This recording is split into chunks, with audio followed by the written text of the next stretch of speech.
এই মানুষগুলো তাদের জীবনের পরিশ্রমের বিনিময়ে সমাজের চাকাটাকে চালু রাখে।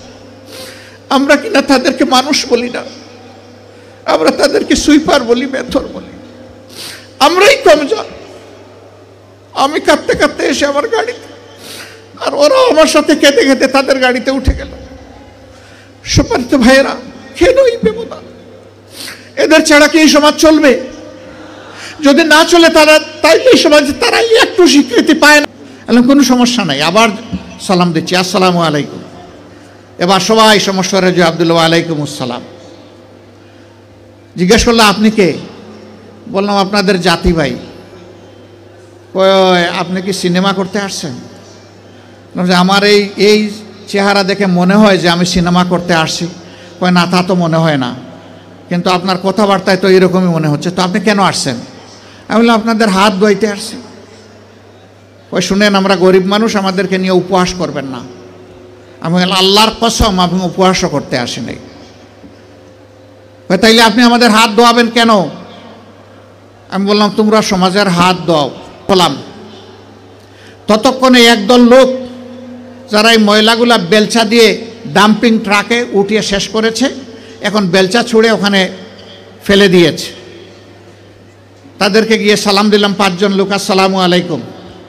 জবাব দেয় না, মুখের দিকে তাকায়। আবার সালাম দিলাম, আসসালামু আলাইকুম। এবারও জবাব পেলাম না, আবারও মুখের দিকে তাকায়। এরপরে বললাম কি ভাই, আপনাদের মধ্যে কি কেউ মুসলমান আছেন? একজন ভীষণ রাগ করে বলল আমি শুধু মুসলমান না, বাকি ওরা তো সব মুসলমান। তো জবাব দেয় না কেন? বলে না, বলে আমরা সুইপার, বলে আমরা মেথর। আমাদের কাছে কেউ দাঁড়াইতে চায় না। কোনো রাস্তা দিয়ে আমরা হাঁটলে মানুষ সরে যায়। সমাজের মানুষ আমাদেরকে অচ্ছুত মনে করে, এদেরকে ছুঁইলেই জাত যাবে। আমি হাত জোড় করে বললাম, সোফা কাপড়ের ছোট লোকদের পক্ষ থেকে আমি তোমাদের কাছে ক্ষমা চাই, আমাকে ক্ষমা করো। আমি বললাম যে আমি বড় শক্ত জিনিস, হাত না ধুইয়া তোমাদেরকে ছেড়ে দেব না। আমি রোদের মধ্যে ঘামতেছে, একজন রাগ করে বলল এই দে, ওনার এত শখ জাগছে, দে।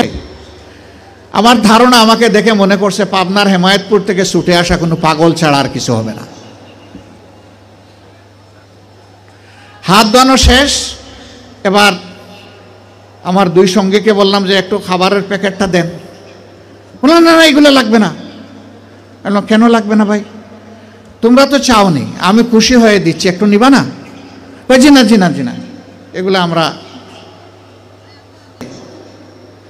হাতে নিল, নেওয়ার পরে একজন একটু দীর্ঘ শ্বাস ফেলে বলল